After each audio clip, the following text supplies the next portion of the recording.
When the night began, Ukraine's sky was calm. The kind of uneasy calm that people in war zones learn not to trust.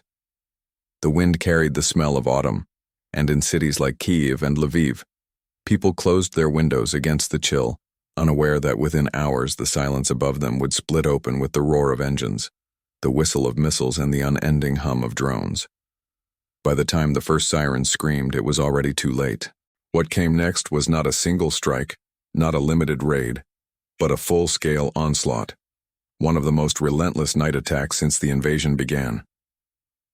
More than 50 Russian missiles, accompanied by a storm of nearly 500 drones, descended upon Ukraine in waves, stretching from the Black Sea coast to the far western borders near Poland. The assault was methodical, almost surgical in its timing, but chaotic in its destruction.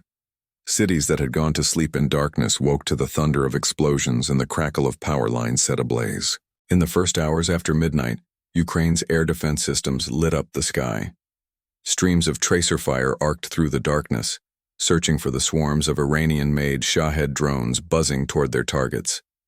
Each drone carried just enough explosives to tear apart a power substation, a warehouse, a home. When dozens arrived together, they moved like a metallic cloud, their engines creating a low, haunting drone that grew louder until it felt like the air itself was vibrating. In Lviv, the night turned orange as explosions rolled through industrial districts. The mayor reported that emergency services were struggling to contain fires near an energy facility, while fragments of intercepted missiles rained down on residential blocks. In Odesa, the ground shook as cruise missiles slammed into the port area, destroying grain storage units and igniting fuel tanks that burned until dawn. Farther east, in Kharkiv and Zaporizhzhia, the situation was no better. Power grids flickered and died, and entire neighborhoods disappeared into blackout.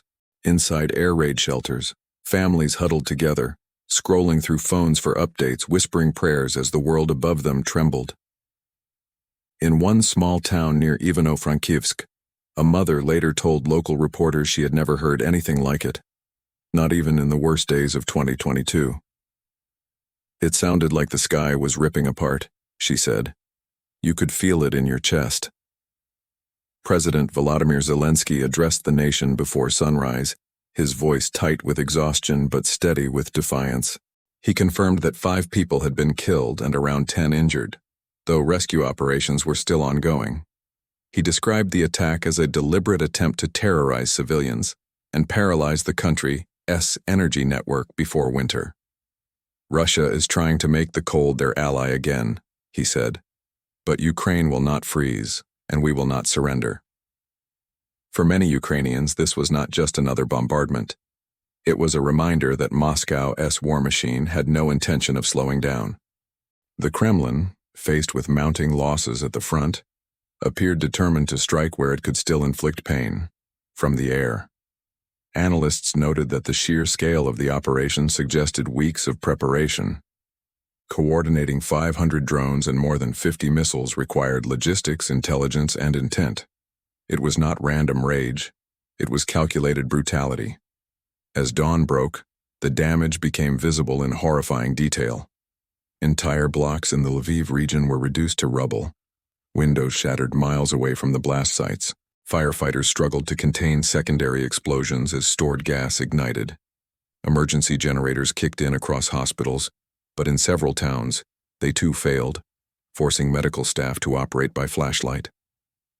Power companies began rationing electricity, warning that full restoration could take days. And yet, despite the devastation, Ukraine's air defense forces had achieved remarkable success. According to military officials, most of the drones and a large portion of the missiles had been intercepted before reaching their targets. Videos circulating online showed bright flashes cutting across the night sky, interceptors meeting their marks in midair. One clip, filmed from a Kyiv apartment, captured the moment a missile exploded high above the city, scattering fragments that fell like glowing rain. The person recording whispered a single line, "We're still here." In neighboring Poland, Air Force jets were scrambled as the attack unfolded. With so many missiles flying dangerously close to its borders, Warsaw issued a statement saying it was monitoring unprecedented air activity, and prepared to respond if any object entered its airspace. The echoes of the conflict once again rippled beyond Ukraine's boundaries, a stark reminder that the war's consequences were never truly contained within one nation's borders. The timing of the attack was no coincidence. As October nights grow longer and colder, Ukraine's energy infrastructure becomes an increasingly critical target. Russia's strategy has been clear: hit the power grid, darken the cities, break the people's spirit before the snow arrives. In the past, such strikes have left millions without heating or light, forcing the government to impose rolling blackouts and emergency evacuations. This new assault followed the same logic: overwhelm the defenses, exhaust the interceptors, and strike again once the systems are stretched thin. Still, what the Kremlin seems to underestimate is the resilience of the Ukrainian people. In cities where power was lost, volunteers rushed to distribute generators, water, and blankets. Restaurants turned their kitchens into community hubs, serving hot meals by candlelight. In Kherson, where shelling continued even after the drone wave subsided, a local choir gathered in the basement of a damaged church and sang folk songs to drown out the sound of artillery. Internationally, condemnation was swift. Western allies called the attack a massive violation of humanitarian norms, and several countries announced new packages of air defense systems to support Ukraine's efforts. But Zelensky, in his morning address, warned that promises were not enough. "We need action, not statements," he said. "Every delay in defense is a life lost, a city burned, a home destroyed." By midday, satellite imagery revealed the scale of the blackout stretching across central Ukraine. From orbit, swaths of the country appeared dim compared to previous nights. Analysts from the Institute for the Study of War noted that Russia was likely testing Ukraine's adaptive repair capacity, striking again and again to measure how quickly systems could recover. It was warfare by exhaustion, an attempt to break the rhythm of recovery. For those on the ground, none of these strategic discussions mattered.